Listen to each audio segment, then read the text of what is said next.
Hey, sorry. Late. Uh, just had some stuff to do with the dogs, man. Oh, already rolling. Sorry. Continue. What were you saying? I'm back, guys. Sorry. Didn't mean to stall.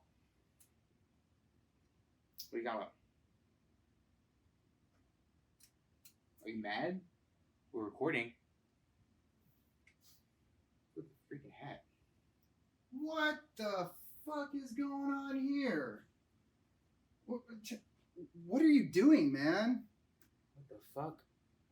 I was gone for like 5 minutes. What's going on here? I thought you were recording. Recording what? I thought this was you. Dude, it's a fucking skeleton, man. I mean, can't you tell the difference between me and a fucking skeleton? Why is he dressed like you? Well, because he's a prop for the skit.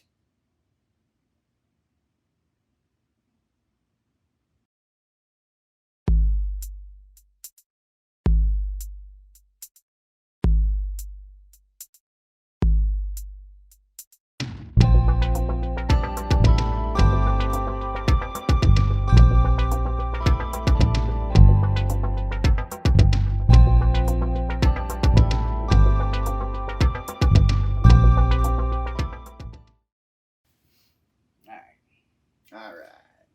Hello. I almost was gonna say. I don't know why I was gonna say good evening, ladies and gentlemen. Like, It's the middle of the afternoon. yeah, it's the middle of the afternoon. Yeah. How's it going, guys? Welcome to another episode of Nerd Lives Matter. This is episode 3, volume 3? No, volume 3, episode 3. volume 3, episode 3. Yeah. So, how's it going? How are you guys doing? I hope you're well. How are you doing? I'm doing good, man. How are you? I Good. had a nice hearty laugh and ready to roll. Yeah, that was fun. I mean, come on, guys. Would you be able to tell the difference? No. But I mean, if you put a big can of beans here, you wouldn't be able to tell the difference. Well, no, it wouldn't. It would be twinsies. Yeah. It would be really. We should actually. It would be Beans and Tony Boner should host their own podcast. They should. Can of beans and Tony Boner. Yeah, they should. But beans are the ultimate. They're like the universal equalizer. Yeah. So Depending on the type, though, because like I don't think Mexicans eat like black-eyed peas. True. Or lima beans. Ew. I love lima beans. Really? Yeah, I hate lima fucking beans. love lima beans. I love black-eyed peas too. Really? I like chickpeas. I'm okay. Yeah, I like legumes in general. Really? Well, that's good. But pinto beans are always near my heart because of the congestive failure, Oh yes. and so They look more like a heart. So yeah. Yeah, sure. Yeah, I'm more into like the nice spicy ranchero Yeah. beans and things like Yeah. that. Those are pintos. They are actually. Pintos, Yeah, so, that's the way they're pintos. cooked, Yeah, and also the squishy freaking mashed up. So we fooled you Yeah. guys. This is not volume 3, episode 3. This is actually volume 1, episode 1 of Legume Lives Matter.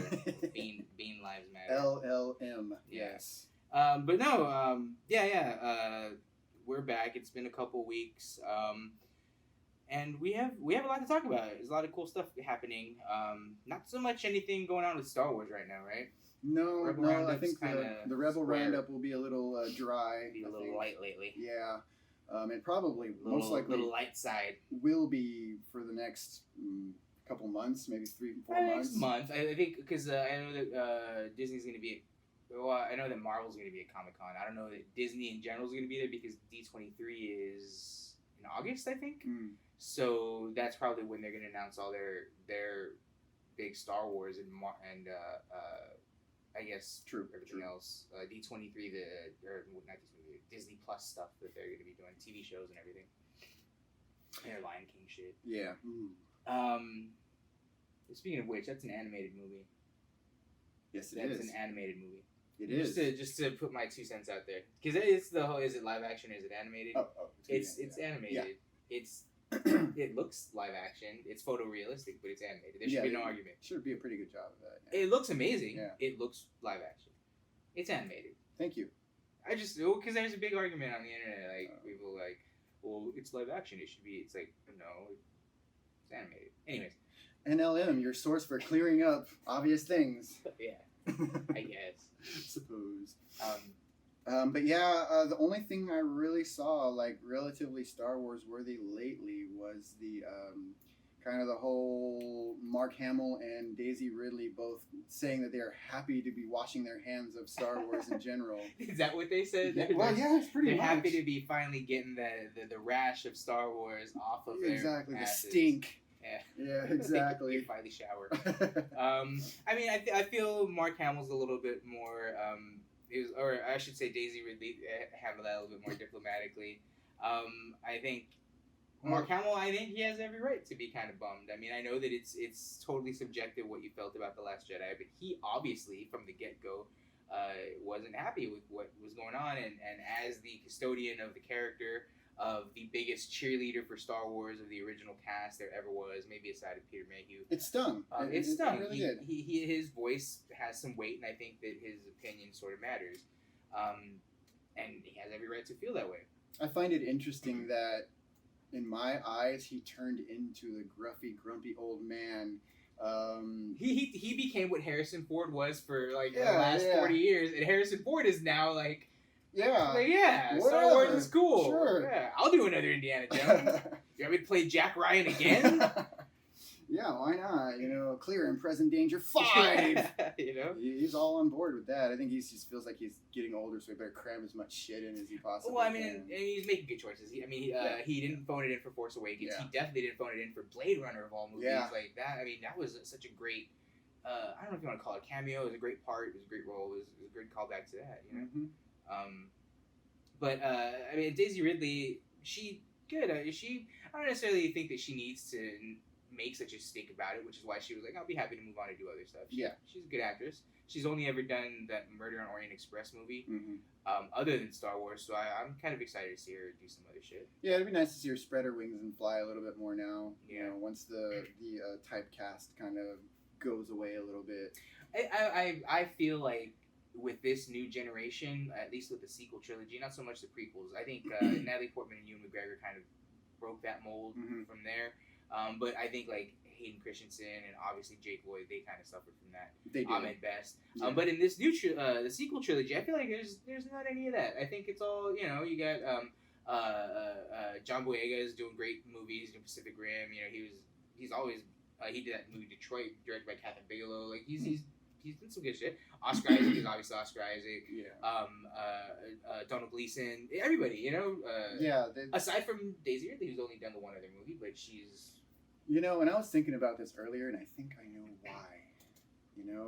And this is a weird formulation that has just started coming to me in the last hour or two, but I think it's because the new trilogy, the threequels, as I'm sort of calling them now, I think they're just more, for cast, crew, and audience, more forgettable, easier to wash out of your brain. Why? It really does feel that way to me, because they don't feel like the institution.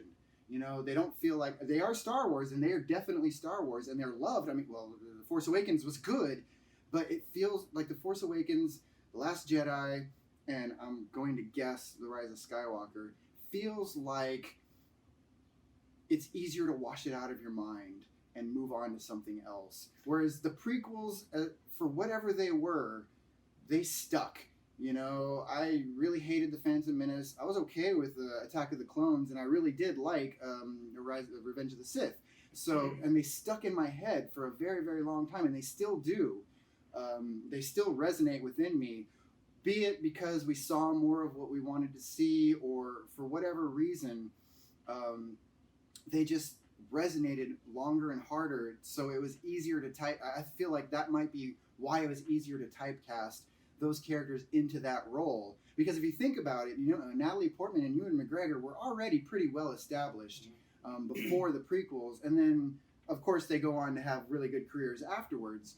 But that, I think that doesn't really explain why they weren't really, well, I think that helps as to why they weren't typecast. Yeah. But I think also part of it is the fact that those movies, for whatever reason they were or are or happened, just stuck better, I mean, I definitely agree that the sequel or the prequels, they had that weird ethereal sticking power that you want these kind of classics to end up having. I feel that the main Skywalker saga sequel movies, Force Awakens, Last Jedi, I feel that I I don't like the Last Jedi, Yeah. but that to You me feel they it have feels, that sticking power? It feels like that is the chapter, and it to me, of course, quality wise, you can say whatever, but it sits right up there with, and you know how much I fucking disdain Attack of the Clones. To me, that still counts. It's still a prequel, as much as I don't like that movie as many times as I've not seen that movie compared to everything else. It's there. Well, sure, and I agree with you. Quality-wise, definitely, The Force Awakens way better than much of what we had seen before. But no, I mean, I feel like Force Awakens and Last Jedi, they have the sticking power. Like those to me, they are the next chapters. And they to me, I mean, say what you will again about the story, but they feel like a giant story. What I do agree with you on are the spin-offs. Solo, Rogue One, those definitely feel like forgettable. Popcorn. Yeah. And Rogue One, as good as it is, it's cool, but it's not as emotionally captivating as the main saga movie. Right. Exactly. So as good as that movie is, and as awesome as it is, to me, it's just a really good popcorn movie. It's it's a really cool Marvel movie. Yeah. With the Star Wars veneer on it. Yeah. But nah.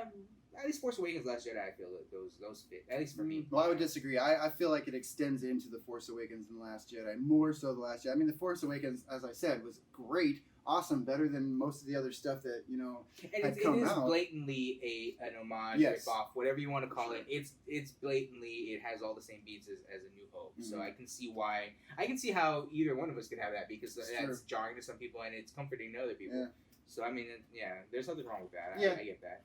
It's an interesting kind of theory that's kind of been spinning in my head recently. Yeah. But either way. What do you think about the idea that Snoke might have actually just been a vessel for Palpatine? Yeah, I saw that, and I thought that is actually a really good, interesting idea. Pretty cool, right? Yes. I don't know. I mean, I guess if Palpatine was able to preserve his life force in whatever way, it's been done before in like Dark Empire, the old school comic, and he obviously did tell Anakin the tragedy of Darth Plagueis, in which that was a thing. So it would. Qui-Gon has discovered sort of a life after death thing, which he passed on to Yoda and Obi-Wan. That's where Force ghosts come from. Yeah. This is like if Jedi have Force ghosts, maybe Sith have Force possession. Well, they do absolutely pop up a lot in the expanded universe. Legends or the new canon? The Legends, the old canon. Yeah, because there have been many novels and comic books and off-screen kind of productions that have Sith ghosts coming back. And how does that work? Because I always thought that only Jedi could actually project Force ghosts. Nope. Okay. What was it? Exar Kun was like one of the most powerful Siths from thousands and thousands of years ago. But he manifested. I thought he haunted objects. I didn't know that he ever actually manifested as like a I thought he did in the novel. Yeah, I believe he did. What novel was it? Children of the. I don't want to say that exactly, but when Kip Duron was being trained as a Jedi, didn't Exar Kun come to him and tempt him as a was ghost? it as a ghost? Yeah, that sounds familiar. And tempt him into like skirting towards the dark side. Tempt him. Sort of a Jesus Christ analogy, but okay. But anyway, I believe that. Kip Duron of all people. I know. That was kind of a dick, but hey, man. It's like, all right. The Jesus. He's like if fucking Casey Jones from the Ninja Turtles movie had fucking. Right? And that's exactly it. God. But yeah. Why not Kyle Katarn? He was much cooler and more. Yeah. Are they bringing him back? I don't know. I want to say that something is going on with the Jedi Academy storyline books. The Dark. What is it? What's the name of Dark Forces? Okay. Dark Forces, right? That's something's wrong with that idea. I don't know if it's a new. Well, because Jedi Academy Part 1 was Dark Forces Part 2. Yes. Jedi Knight is the fucking. That's what I was thinking of. Jedi Dark Forces was the FPS, wasn't it? It was the FPS, and you were Kyle Katarn, yeah, but he's just like a mercenary, of course, because Star Wars. Right. In the sequel, he finds out he's Force sensitive, and he becomes Jedi Knight, and that's Dark Forces 2 Jedi Knight. and then Jedi Knight 2 Was the Academy. Jedi Academy. Yes. Yeah. Which I have. I don't know why I didn't even I was playing it like last month. Yeah. Anyway. But either way, something's going on with the Dark Forces IP. Cool. I don't know if it's a remake of the game or a new game or a movie or I don't know what's going on, but I know that there's something going on with Dark Forces. Well, that's exciting. I never heard about that. It makes me happy because Yes. Kyle-Katarn is awesome. Yay. That's one character from Legends that I'd be happy to see back. I thought Coran Horn was your big bone Yeah, he is. guy. Yeah, Oh, okay. I like Horn. Yeah, but I mean, I don't. I mean, I haven't read Alphabet Squadron, but everybody says that has the vibe of the X-Wing novels. Yeah. Like it captures that. It brings back a lot of the old ideas and actually the way that like the ships actually work, like all that nerdy stuff. Oh, good. Brings it back into canon. The same way that it did when Stackpole and Olsen were writing them. But like, Corran Horn is like, that's Michael Stackpole's character. Yes. I never even read Corran Horn as a Jedi. For me, Corran Horn, and I know that he becomes kind of like a big shit Jedi at some point. Big master guy. Yeah. To me, Corran Horn is the character from the X-Wing novels. He's the fucking he's the pilot. He's Poe Dameron, which is why I'm like Poe's my new fucking guy because he's in the movies. He's badass and he's fucking Mexican or Guatemalan, whatever. What are the Guatemalans from a galaxy far, far away? Exactly. To me, Corran Horn, you can't have him in new canon, or if you do have a new canon, I don't know if I would dig it. It's whatever. Yeah. So I'm like, okay, well, cool. Well, if they bring Kyle-Katarn back, that would be cool because he was kind of like a Dash Rendar without just being a clone of Han Solo. Yeah. He had a little bit more nuance to him. Exactly. But He's more of a kind of a blend between Luke and Han Solo. Yeah, right. Sort Which of is kind of like he's like the for years and years in D&D, everybody wanted to create the perfect like fighter sorcerer that like guy, character. Yeah. So they they nerfed Dash fucking Kyle-Katarn to be that. I don't know. I kind of see him more like a Gremlin in Gremlins 2. I'm not familiar with Gremlins 2. Gremlins 1, not Gremlins 2. Oh my god. Okay, well then the reference is completely lost on me. But tell them. So in Gremlins 2, you guys remember when the company started splicing the gremlins together and making all those mutant hybrid gremlins? That's what I feel like Kyle-Katarn is. He's just a mutant hybrid gremlin of I can understand Han Solo that. and Luke Skywalker. Yeah, I haven't seen the movie. There we go. Cool. It would have been much cooler if you knew what I was talking about. Yeah. We would have I probably could have riffed on it. Yes, exactly. But yeah, so cool. Well, Star Wars. Yeah. Fun. We'll probably get the next trailer for Rise of Skywalker in probably a D23. Yeah. D23 in August. August. D23 in August. I believe August, September, October-ish was when we've gotten the Force Awakens last trailer trailers. I recall. The second ones. That's exciting. Yeah, cool. So you saw Child's Play. I did see Child's Play. And that is a complicated matter right there. There were many times when walking out of the theater was a viable solution. That's sad. But my whole theory on that was through the whole movie, I sat there and I was telling myself, this wouldn't be a bad movie if the original Child's Play never existed. Because they really took everything about the original Child's Play and fucking gave it 2 middle fingers and said, we're just doing something from the ground up. Other than the guy's name, Chucky, that was it. They didn't keep really much of anything else. Well, they kept Andy's name and the mom's name. Okay, so they kept names, but they changed just about everything else about it. And, I really love the whole... I'm a huge Brad Dourif fan. Mm-hmm. Huge. Love the guy. Primo Wormtongue, man. Oh, man. Yeah, I mean... Fucking, he's the doctor in Deadwood. He's the doctor. And I just finished Deadwood. Oh, it's so good, isn't it? It Did you is. see the movie? Yes. Oh, I haven't seen the movie yet. It's disappointing. Oh. It's a long episode. Yeah. It's a long episode, and you're like, okay, well, the series ended so kind of just... it's over. Yeah.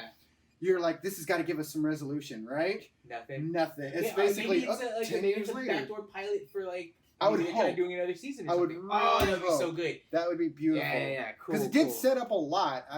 Anybody want spoilers?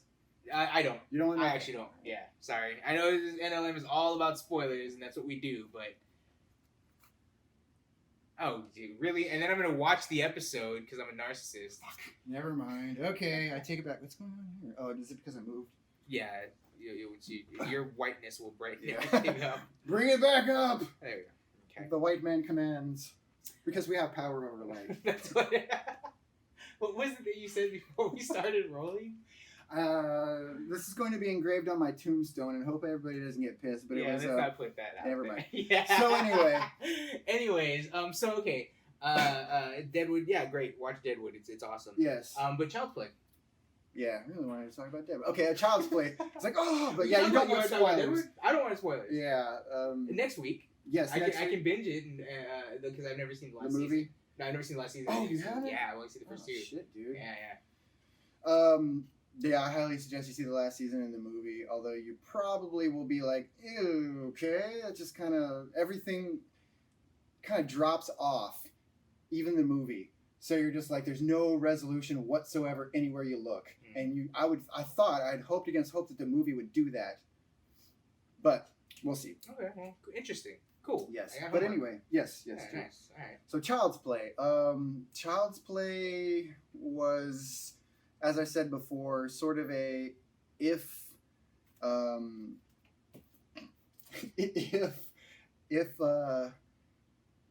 the original Child's Play had never existed, it would have been good. And like I said, the whole Brad Dourif thing, you know, he was in Star Trek Voyager, he was in Deadwood, Lord of the Rings. He was in Voyager. He had he was a character. He played a psychotic murderer. 3 or 4. Oh wow. Yeah, he played on the Voyager, ship. I'm very familiar with Voyager more so than I am. Suitor. His name was Suitor. Oh, he was Suitor. Yeah. Ah. The Betazoid psychotic. Yeah. I didn't realize that was Brad Dourif. Yeah. Cool. Mm-hmm. And obviously Chucky, and also in Fatal Beauty he played a character, just kind of a hinge person. Heard of Fatal Beauty. Really, it was a Whoopi Goldberg movie about a drug dealer, or she was a cop that was chasing down drug dealers that were giving away this cocaine. Remember in the 80s, like Billy Crystal and Whoopi Goldberg could be like cops? Yes. Now they do Depends. She does like a commercial for feminine. Well, now you can't be a cop unless leakage. you're fucking Jason Statham or the fucking Rock. Yeah, you have to know kung fu or or Batista. Weigh 700 pounds. But yeah. Getting off of the Child's Play thing again, because I can't seem to stay on topic. I'm gonna single those 3 words out. Getting off on the child. Those 4 words, and I'm gonna just make a gif of you saying that over and over. Yeah. You're not gonna do that. I've already fucked up way too much today. Don't need to add that to it. It wasn't good. Is where I'm trying to go with all of this. But I thought with what you said, you could get away with saying that. Not that much. As a matter of fact, that's what self-fulfilling prophecy. No, that actually gets us in the most trouble. Yeah, so I'm glad you're aware of that. Yes. I'm glad you're aware of that. Crazy white people. Anyway, fuck. That's the problem, man. We're batshit crazy. When we go off the rails, we do fucked up shit. Yeah. You know, we're not normal when it comes to that. Anyway, shutting up and getting back to Child's Play. It sucked. So, what's next?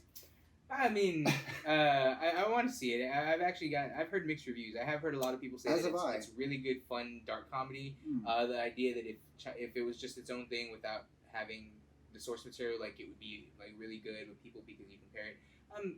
I can kind of. I can go and see it on its own, like objectively. I agree with that. If you can go objectively, you may. Because I'm not like I've only really seen the first 3 Child's Play movies, and then I've seen like 1 or 2 of the weird sequels, and not even all the way through. I've seen the first 3 for years, of course, but I'm not really super beholden to them. Like they're not like part of my canon. Yeah. They're not part of my canon, so I'm not really like, well, that doesn't hold up to what Don Mancini originally created. But either way, speaking of that, if you didn't like the movie, the TV show's still happening in the old school continuity with Brad Dourif as Chucky. That's awesome. Written and directed by Don Mancini, apparently. So that's good. Yeah, and I think that's the huge, and I believe the biggest craw in my side when it came to the movie. It's just that was very. Know what you're thinking. That was a very white thing to say. Oh no! Oh, okay. No, I mean I don't know if it's any worse. That's a very old guy thing. Oh, okay, that is worse. Thank you. I'm bringing it back, man. Okay. It's a craw on my side. Why is it always about race with you? I don't know. I'm gonna stop there. Because I'm white and everything's about race. No, it's not. I'm gonna edit the fuck out of this episode. No, you're not. I'm not.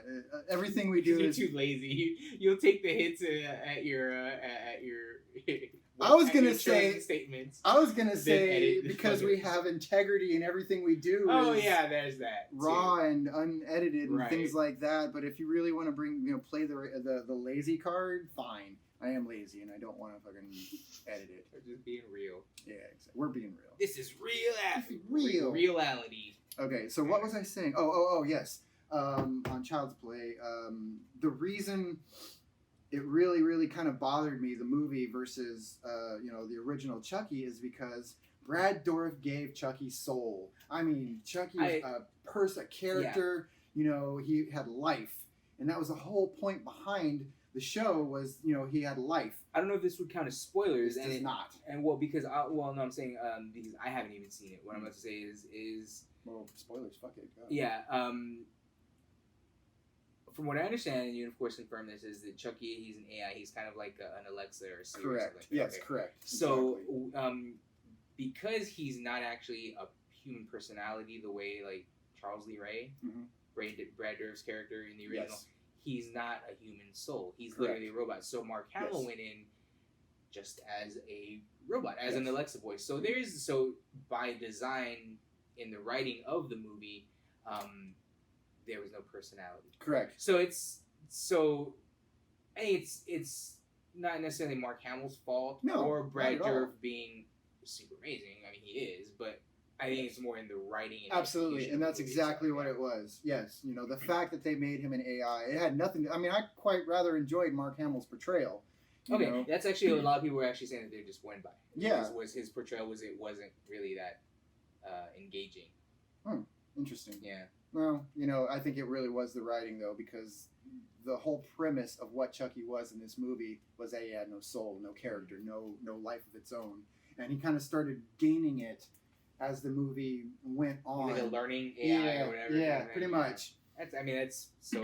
I'm not to talk shit, but I mean it's pretty predictable. It That's, is. That's the logical way to go with that. Yeah, I think it's premise. the only way you could have gone with that premise, really. I mean, unless. I could have given some Black Mirror type shit. Well, which also I haven't seen. But Yeah. what I assume. Oh man, that's good. Yeah. That or a demon soul goes into the AI. or Yeah, something I mean, like some that. shit like They that. could have really done a lot of different things Yeah. instead. Because I'm giving spoilers out right now.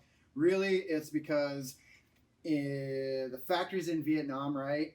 God Almighty, I hated this. The factory's in Vietnam, right? And the supervisor walks up to the guy that's programming the AI. Oh chip. yeah, I heard about this. Yeah. Yeah, and he's like, "You're doing a bad job. You're fired." So this guy's like, "Fuck you, dude!" And he like takes all the safety protocols that's off what of the AI, which the coding was all in English. That really kind of bothered me. They're in Vietnam. Is the coding different in But Vietnam? It's an American production, so of course they have to make it palatable for I get it, but Yeah, come on. it's so I dumb. noticed I and hate I was when they like, do that, shouldn't yeah. the coding be Vietnamese? But anyway. I hate that. He took all the safety protocols off of the coding, and that's why Chucky's evil. So it's like by design, he's a killer doll. They just put safety precautions. Yes, on killer. yeah. Like why program him to be a killer to begin with? Like that's so. He funny. comes packaged. When he's created, he has no morality whatsoever. They have to force his morality onto him with constraints. That's hilarious. It's hilarious. It is crazy, but yes, his I constraints mean, are off. if you look at it that way, is that a deeper way of looking at the movie? Like if you, I just made that shit up, and yeah, I Yeah, don't but know. is that- I is don't that a think valid- that's. I don't think that's what. you know, that was the intent. I don't think so. It didn't feel that way. It really didn't feel like they were.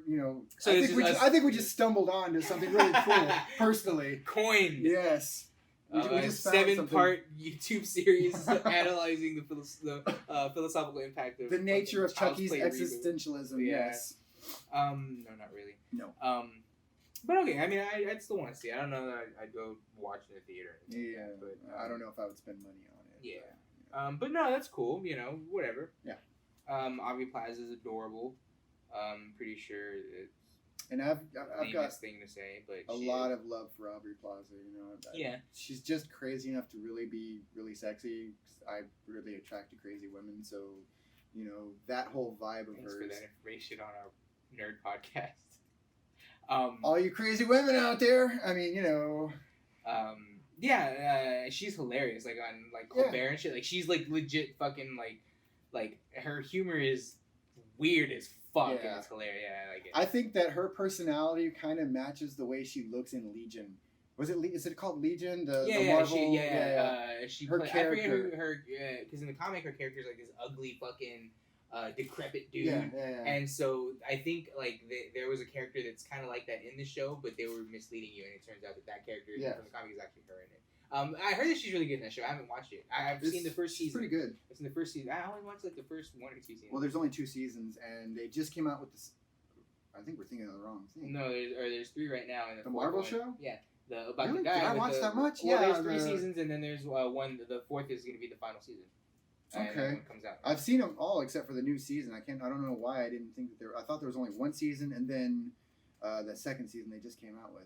There's the 4th is about to come out actually. I binge watch it, so it might have all just blended together. And it's only like I want to say like 10 episodes. Yeah, so. I think I remember that. Anyway. But yeah, and the kid is funny too. I saw a couple interviews with the kid. He seems like whatever. They did a good job. The acting did. The actors did a really good job in it. I really dug the way everybody did their jobs. And barring the last 20 minutes of the movie, I did stay really engaged through the whole movie. As I said, I just thought if the original had not existed, this would be good. This would be something I would watch until the last 20 minutes where it started sucking really bad. But other than that, I wouldn't recommend seeing it or paying money to go see it. I'd recommend waiting for it to come out. Yeah. Fair. Cool. Well, all right. Well, I'll probably just end up not pirating it. That's for sure. Nope. Because we do not pirate things. I definitely didn't pirate. Good segue. I definitely didn't pirate the platinum DVD collection of Neon Genesis Evangelion since I don't have Netflix. I bought that DVD box set about 10 years ago. I think I've only been able to hold on to one of the DVDs, but the actual tin that it came in is my stash box. It's under my sink. I've had that for years. That show is something that the show is 25 years old this year. 24 years old. No, came out in 95. I'm not gonna do math. So yeah, you go right ahead. 20 and 5. Yeah, 24 years this year, and I watched it in 1998. So it's been I've had this show as a part of my fucking personal canon for more than half my life. Well, maybe you know when I started watching it, considerably older now, mind you. I started watching it, a month ago when Netflix released it? Yeah. Like 2 weeks ago, maybe. 2 weeks Not ago. Even that, Time means nothing. I had never seen it before, and I was like, okay, so all of this hullabaloo is another old man word. Yeah. I've got Craw. That was more fun, though. Really? Yeah. I don't know. Craw's pretty fun. Nah. It's my Craw. No, it sounds like a mean gold runner. What are they called? Prospector. Prospector, yeah.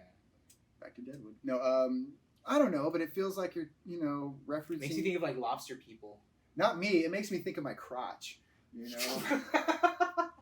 Well, I mean, that's my craw. Crabs, crotch. Yes, I do have quite a lot of crabs. So I mean, all these disparate things coming together. Yes, it all blends into one sort of. Exact, just like Ava. Really? All these segues are amazing. I know you're just on Segway fire right now. I'm on Segway Fuego. In Fuego. Fuego. Eva Fuego. Yeah. So anyway, I started watching it when it came out on Netflix, and I've seen a lot of anime, and fucking weeb. Well, that's it right there. I don't understand, or I have not yet to understand why this is the iconic. The fountainhead for memes and all great things. Now, granted, I've only seen 10 episodes. Okay. Yes. So first off, I want to before we even get into the idea of the show and when we start talking about that, because I know that's going to be, we were talking about this before the show. This is going to be a good topic. Before that, just the idea that you said it yourself. You've seen a lot of anime. Regardless of how you're experiencing or what you're taking from the story right now as you're watching it, as you're experiencing it, do you not agree that technically, like, it's shot, animated, edited, the production is head and shoulders above a shit ton of other anime. Better than anything I've seen recently. Okay. And this was great. It's so this was innovative. A TV show. Yeah. This was a TV show, and this was in 1995. You know what it reminded me of? Just the shots. Now, the coloring wasn't quite there, but the shots themselves, Transformers the movie. It really reminded me a lot of that when I was watching. Yeah. A lot of the shots were done. I wouldn't be really surprised. Well like So much of Hollywood is taken from Ava. As a matter of fact, did you ever see 1 Hour Photo? Robin Williams. Yeah. This show plays a huge part in that. Huh. And Mark Romanek, the director of that movie, he's also this huge fashion photographer. He's directed so many music videos that you know, that we all know. If you grew up in the 80s and 90s, Yeah. you know. He's directed a couple other movies. His cinematography and his cinematography in that movie was based on the way that Evangelion shot. Nice. So a lot of lingering shots, kind of less, or I guess I should say more sterile, like Sergio Leone. You know, lingering on specific. Yes, and I noticed that there weren't really any over gaudy cuts, like you know that they've been doing a lot. You know, yeah, the like new kind of new typical type, way of doing it. fast editing and So it holds a sort of respect from that. It was Gainax or Gainax, however you want to pronounce it, is the production company, and the more recent movies that have been and even the end of Evangelion was done by Production IG, who they're the ones that did the shit for Kill Bill, and they've done their big hoity-toity kind of, it's an old guy word, hoity-toity anime production company. So it holds that sort of respect. So that's one reason why it has that sort of iconic status. Okay. The other is, and it's funny that you have only seen the first 10 episodes, because episode 11 is kind of the turning point for the series. The creator, the director of the show, sort of 4 years prior, he mentored under Miyazaki, who is the guy who created Studio Ghibli. Okay. He's this amazing animator. He's done legendary sequences for some of the more better known Miyazaki films. Ava was his first chance to do his own show. For the 4 years right before he started producing the show, he went through this like crippling depression. So working on Ava was sort of him getting out of it and sort of working through that and getting some of those feelings and shit, demons exercised out of him. And so episode 11 is kind of a turning point where that's where the actual point of the show starts to manifest. It starts off as what's in anime called the Magical Boy robot fantasy. Yeah. Shinji's the chosen one. He's thrown into this larger than life situation. From the beginning of the show, has always sort of dealt with it in a more serious manner than maybe like like a Gundam or a Macross or whatever. Right. Yeah. It's less swashbuckling and more depth, and more inside. It's more internal. Yeah, mental depth. And episode 11 is when shit starts going bad for all these characters. I know that you haven't seen it, but we talked about it earlier. I'm gonna spoil shit for you. Shit just goes bad for all these characters. Every episode, they've just put these characters through the fucking ringer, and it's hard because so many of these characters are just dislikable to begin with. Shinji is he wants to be coddled. He's a little bit. He really is kind of a bitch. Yeah, kind of a bitch. He is a lazy lame ass. Yeah. And I don't think that he's as big of a bitch as sort of fandom proclaims him to be, because I do think that he is put upon. He does have a shitty relationship with his dad. His dad would rather him not be there if he's not going to pilot this fucking robot. Right. The way that he has to synchronize with the robot and the physical shit that he has to go through in order to be able to pilot it is taxing. He's mentally taxed, and he's a 14-year-old kid. Right. So he's got all these issues, and it's fair for him to push back on it. So I don't think that he deserves all the vitriol that he gets, but I do believe that he is kind of he can be a little bit of a bitch sometimes. True. Asuka is a bitch. Yeah, She's a jerk, and you there's some depth to it. You realize why she has that exterior. Towards the end, I feel that there's a reason for the way that she acts, and I don't think any of the characters at all deserve the vitriol that they get in larger fandom. I don't know if that just says that I'm fucked up or that I have a larger tolerance for people that are fucked up. I don't know what that means about me, but that's kind of the way I feel about it. Misato is it's implied that she uses sex to kind of make herself feel validated. She's That's obviously sloppy. She's she doesn't have the best structure for her life, and she's got daddy issues, of course. Everybody's fucked up. Gendo's fucking Ritsuko, who is the daughter of Dr. Kagi, whose brain is in the Magi computers. All this crazy shit.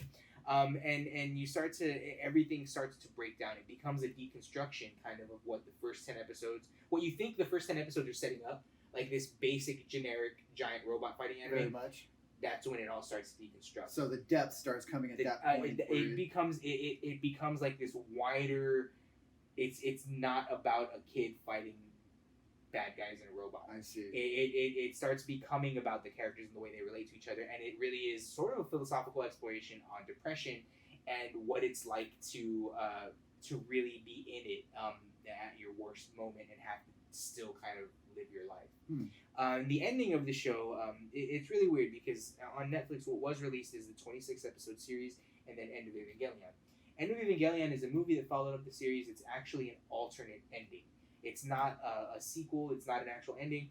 It replaces the last 2 episodes of the show. Oh. Episode 24, something happens. There's a character that's introduced, and there's, because of storyline and plot lines, he gets killed. And episode 25 and 26 are Shinji. It shifts tone drastically again. It like at that from that point on, the last 2 episodes of the show, there's no more giant robot. There's no more military. It's all in Shinji's head, and it's Shinji coming to terms with the fact that he had to kill this character for the reasons that he had to kill him and what that means, and him sort of his depression finally coming to a head, and him realizing that he can do whatever he wants. The world is now safe. There's not going to be any more angel attacks. He now has his whole life ahead of him. He doesn't have to pilot any, but he doesn't have to be depressed anymore. And he sort of self-actualized, and he sort of learned. It's an uplifting thing, and it's really kind of, even though the tone shifts drastically and there's not a big giant robot fight, it's kind of cathartic for all the characters, and it's like, oh shit, and it's not pulled, it's not cheesy, it's earned. And at the end, I personally felt that Shinji succeeded. It was like, oh shit, that's really good. So it was like a true end cap to the... Yeah, but because of, there were a couple other issues that factored into why it's so different. Eva premiered, I believe, in October, November of 95. In April of 95, there was that mass suicide or that terrorist attack in the Tokyo subway.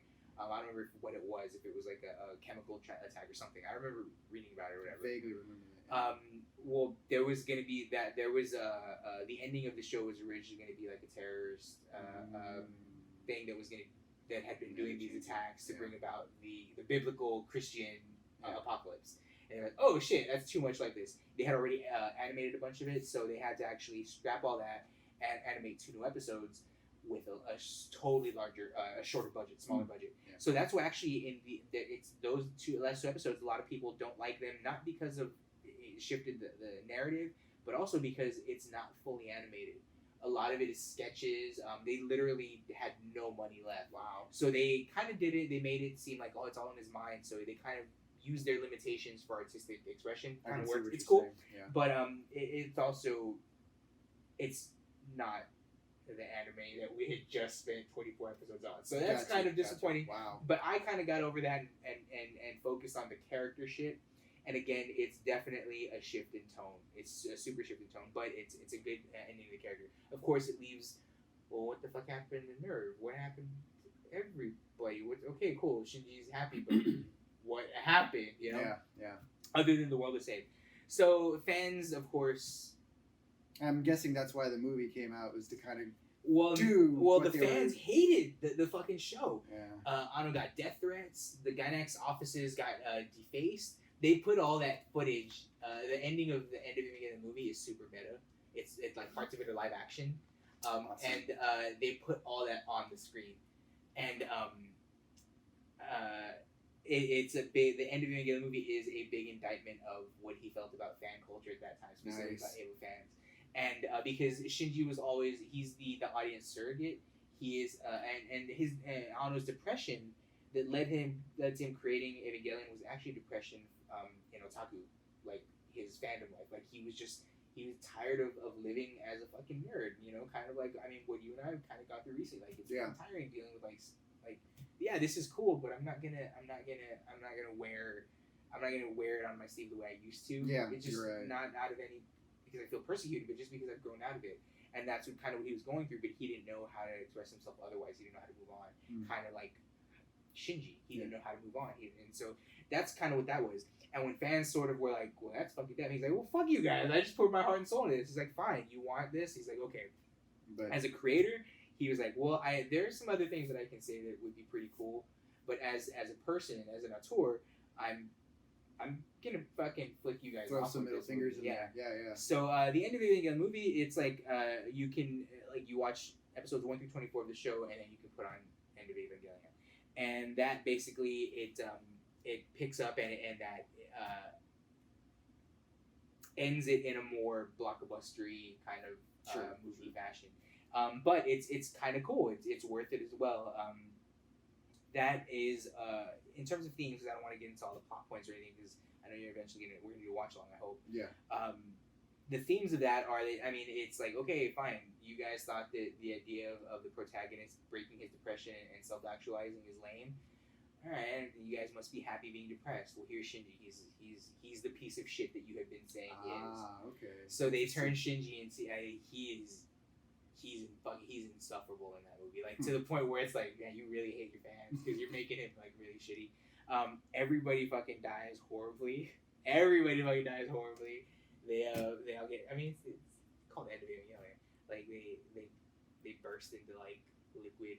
Jesus like Christ. amniotic fluid. Wow. It's super trippy. Like it's super abstract math, sacred geometry, cosmic weirdness is the way that it ends. Shit on my face.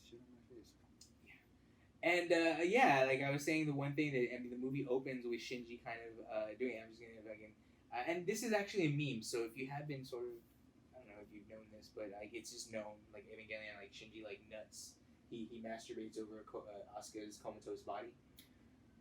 Nice. To completion. Excellent. And like there's like shot of it in his hand, and that's actually one of the weird things about this Netflix thing is that the dub in Netflix, he says he's the lowest of the low after he finishes. In the original, he says I'm so fucked up, which I think is more apropos. But that was Anno's like, okay, you guys, like, this is all you want, right? Like, all of you guys have masturbated over these fucking anime girls before. Well, here's your fucking, your god, your Shinji that you want to identify with so much. Well, he's doing the same thing you are, you fucking nerds, you losers. Damn. Yeah, so it's just really, and the fact that it's woven into the story and it all fits with the characters, it's a fucking masterpiece. Very poignant. So, I wanted to talk about that, just to give people sort of a primer and just give you an idea of what's to come. Yeah, because it's not just giant robots. It's sort of there's definitely some depth to it. If you were to read a lot of these interpretations that are online, I think a lot of them are kind of, they come at it from like a very weird neckbeard perspective, or very like entitled sad boy, definitely very male perspective. As opposed to being just sort of objective as a human. It's less human and more male.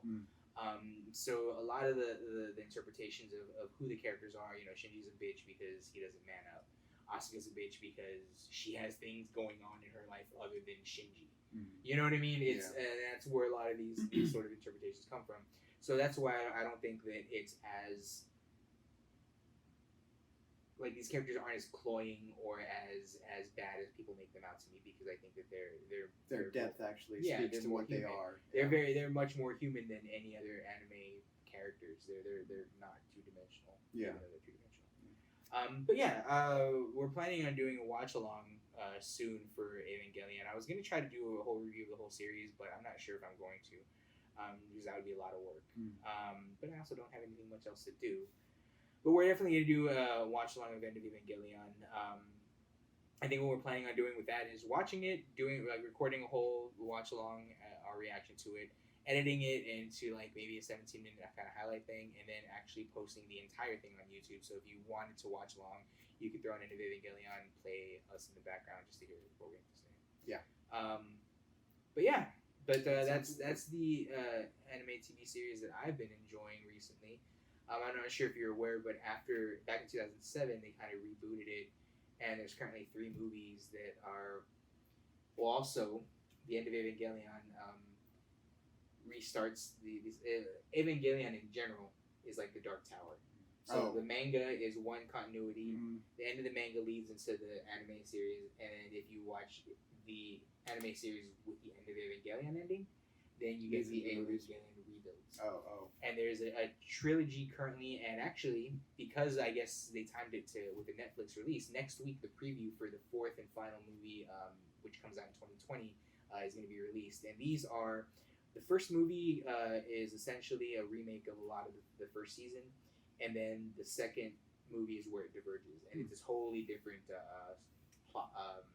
timeline that sort of is reinterpreting the whole thing. So it's just like, they want to pull some more money out of it. Of course. But they're just as apparently just as interesting and just as good. And so that's what's going on right now. Cool. Well, I look forward to getting farther into it. Yeah. You're just at the cusp of where it starts to get really interesting and really kind of sad and depressing. Like it's like when you're watching it, just think about Shinji and think about like where he is and what he's doing. He's a 14-year-old kid, not in an anime world. This is supposed to be more of a real world. So if you look at it from that perspective, you kind of get his point of view, and then the shit that they pile on these characters is pretty brutal. I think you'll like it, honestly. Okay. I think you'll really dig it. I think I will too. Speaking of something that's probably going to be less heady, but still a really cool kind of anime-ish TV show is Final Fantasy XIV. Yeah, and if you guys have been following, especially the last episode where I really nerded out on Final Fantasy XIV, that's going to be something really big in my, in my existence. I play the game. I have just started the new expansion. Early access came out on Friday, and so I've been going through the new storyline, playing some of the new jobs. I tried out Dancer, which was pretty cool because they've got the chakrans. Yeah. Their weapons are really neat. I really love a lot of the animations that they're using for the weapons are really, really cool.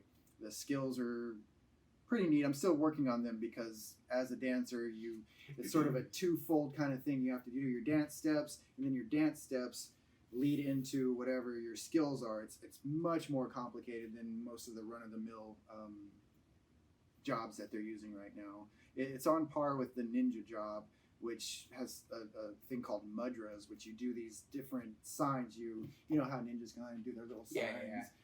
You do that, and then based upon what I wish I was nerdy I used to be able to. Never. Back in the 80s, I used to make fun of kids that would do that, like at Alien Worlds. Yeah, they would be doing that shit. I would make fun of them. Really, I was a kid when those Ninja the Domination movies came out, and they would be doing this shit. So I'd spend all Saturday. See, for me, it wasn't. I remember even from those movies, but then more I remember from Naruto. So it's like my ninja education was right when the hand thing wasn't a thing. All my ninjas were turtles or fucking Mortal Kombat.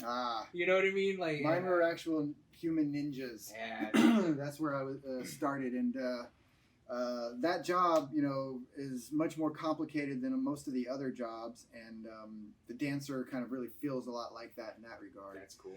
But I've been playing that. I've been enjoying it. The storyline is a billion times better than the last expansion, Stormblood. Oh, that's cool. I did not like it.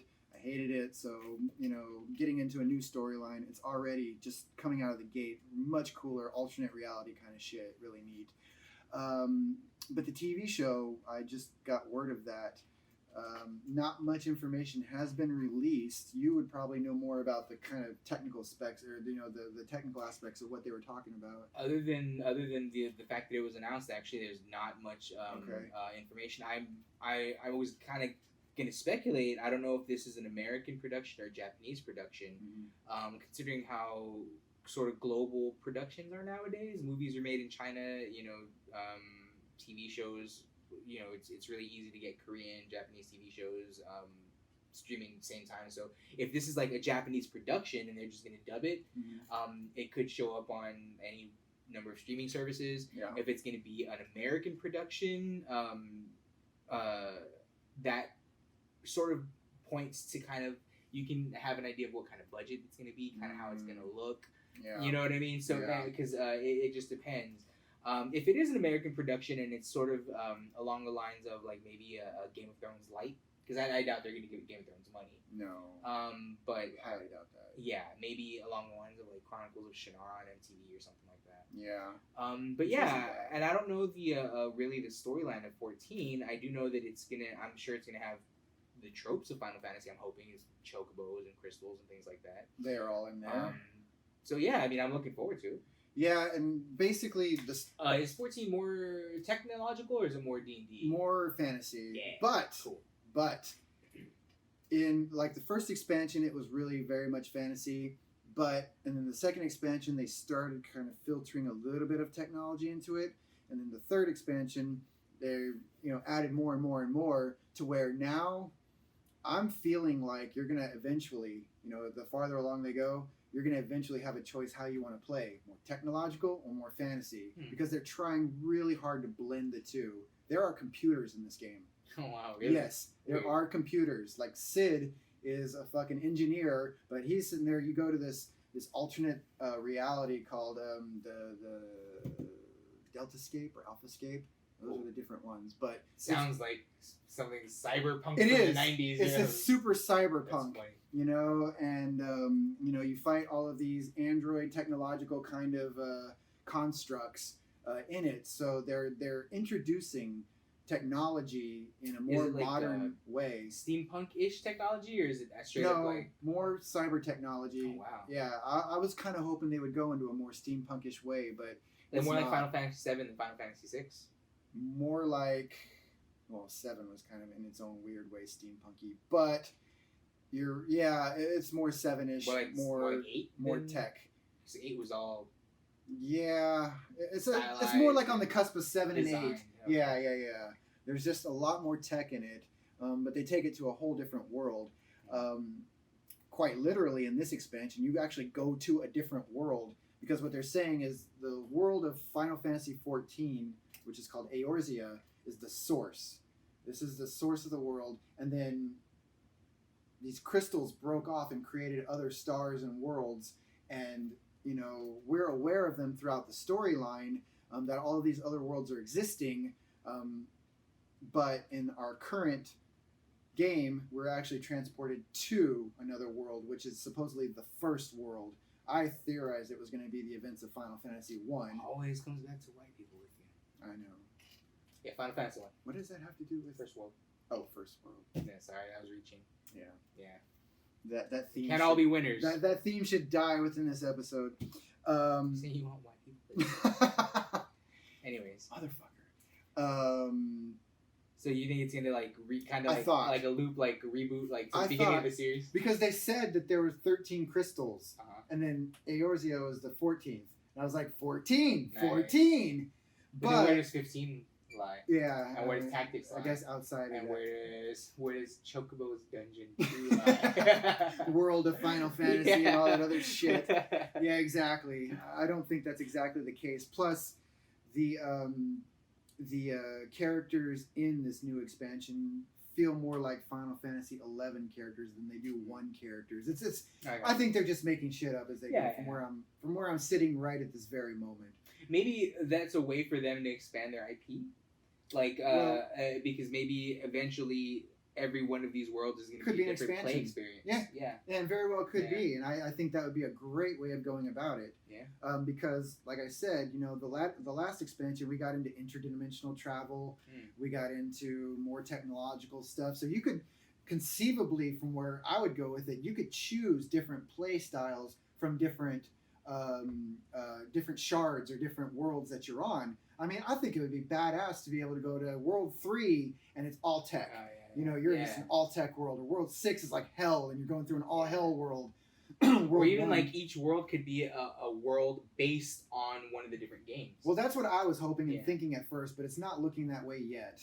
I could be wrong, but it's not feeling that way yet, because this expansion now, the first world, it doesn't seem to fit into any one game that I'm seeing yet. Gotcha. I mean, hopefully it does, because like the whole theory behind this game is you have to become the warrior of darkness. You were the warrior of light. Now you got to be the warrior of darkness, because light's actually destroying this world. Interesting. Light is, there's these creatures called sin eaters, which are going through and Very Final Fantasy. Yes, of Very course. Final Fantasy. Yeah. Yeah. And they're eating people's ether, however you want to pronounce it, and killing them, and they're destroying the world. So you actually have to flip the script and become dark to combat the light sin eaters. That's cool. Pretty interesting. Yeah, very Kylo Ren-y. Yeah, and I'd like to see how the TV show kind of I wonder plays into that. I mean, considering the way IPs are just so fluid in terms of interpretation nowadays.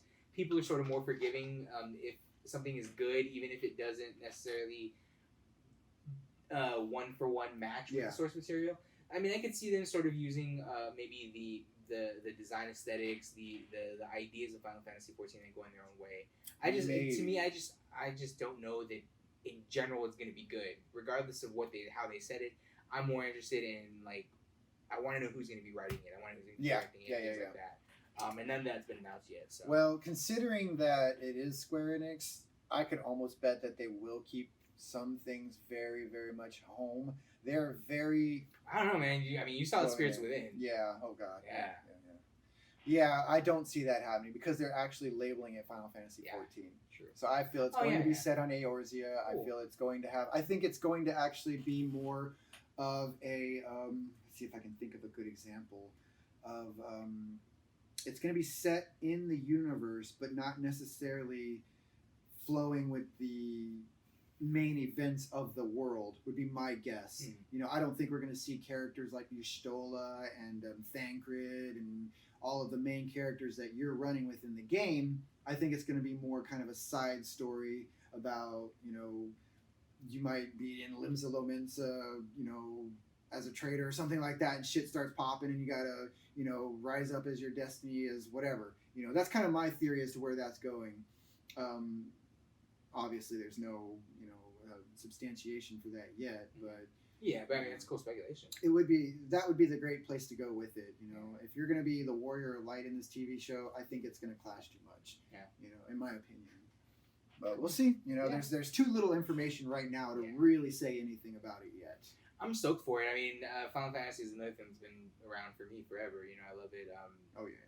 So I'm stoked. I would still love to see kind of shifting gears, but not really, is a Zelda game. Oh yeah. Like just give me Link traveling around doing shit. Like that would be cool. That would be good. Yeah. Sort of like Kung Fu. Yeah.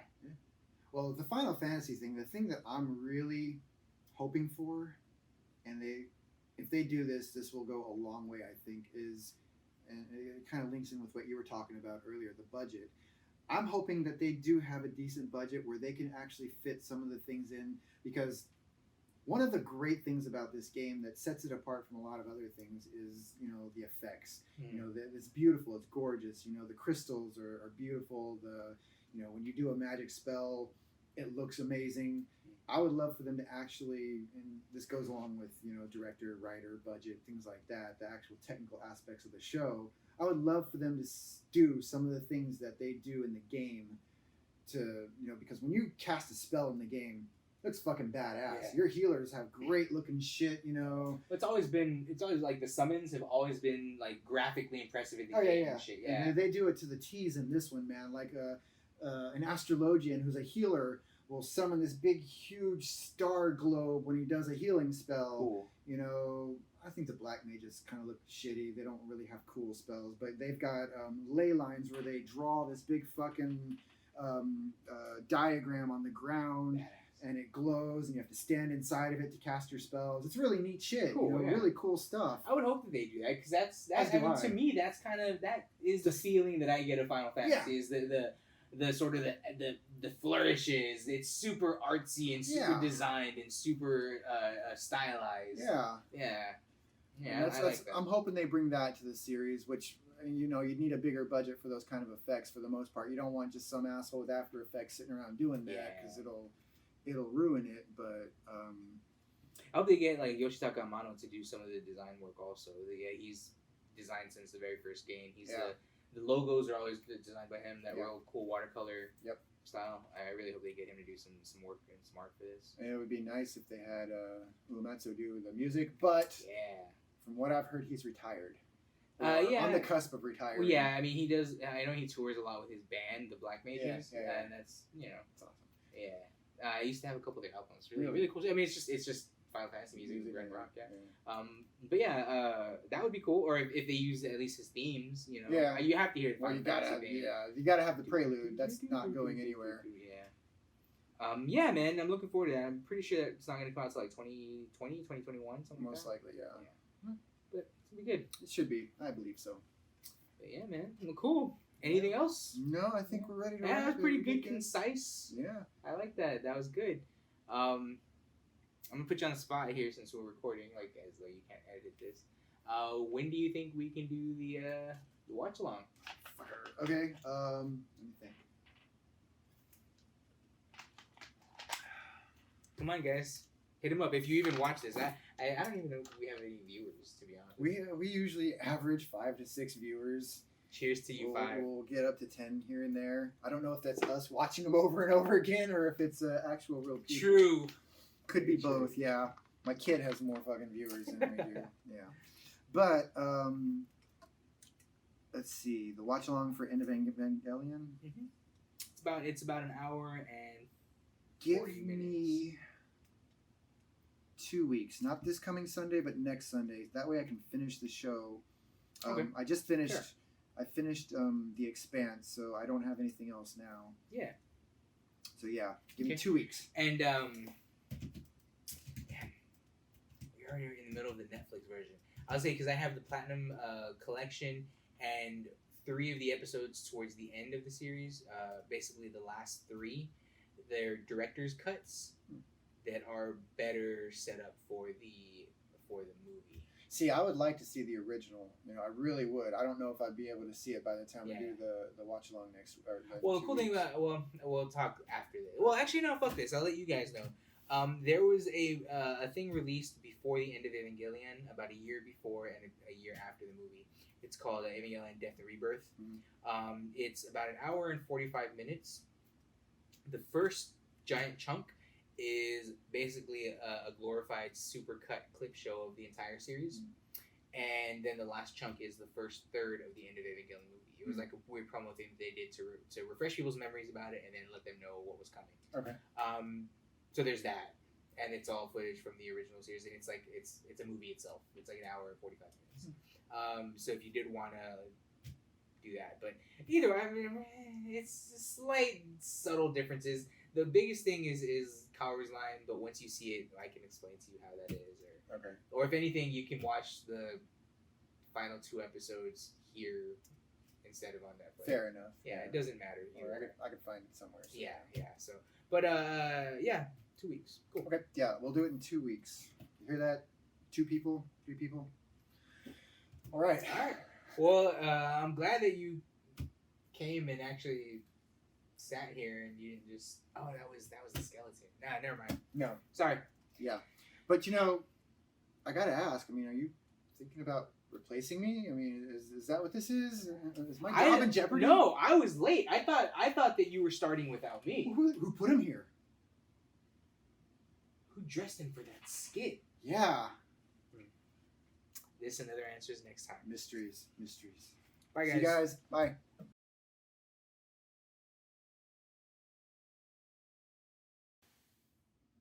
The fuck, man?